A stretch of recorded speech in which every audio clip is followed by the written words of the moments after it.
Israel's right to exist. Israel recognized the PLO as the representative of the Palestinian people, and Israeli troops agreed to withdraw in stages from the West Bank and Gaza. In 1994, the U.S. successfully brokered a peace treaty between Israel and Jordan, and the following year, the Oslo II Accords established Palestinian self-government in Gaza and 40% of the West Bank. And for a brief, shining moment leading up to the new millennium, it looked like the U.S. might actually be able to pull off playing peacemaker in one of the most contested regions on Earth. But Y2K had other plans. Thank you to my Patreon community and my YouTube members for supporting the research and work that goes into these videos. I love making these videos free and widely available for as many people as possible because I believe strongly in access to legal and political education. And your contributions on Patreon or YouTube membership allow me to continue bringing you this content for free week after week. To say thank you, as a member on Patreon or YouTube, you'll receive early, uncensored, ad-free versions of these videos, as well as special extra content and more. So please consider joining today.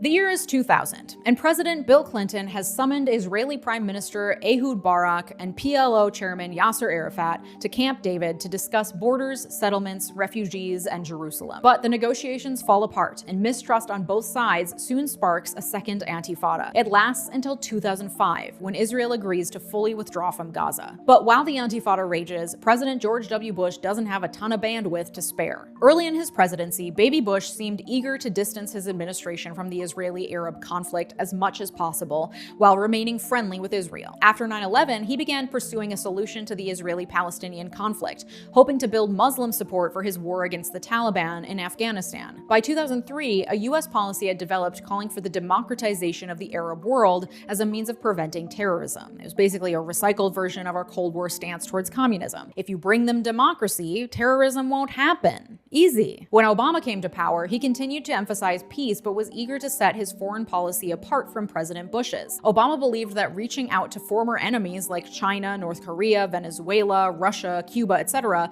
and meeting them halfway was the best path to compromise. He gave particular focus to warming up relations with the Muslim world, making trips to Egypt, Turkey, and Saudi Arabia without visiting Israel. In 2010, after right-leaning Prime Minister Benjamin Netanyahu was re-elected, Vice President Biden did go to Israel, but it ended badly, with Biden publicly condemning Israel's plans to build thousands of new Jewish settlements in contested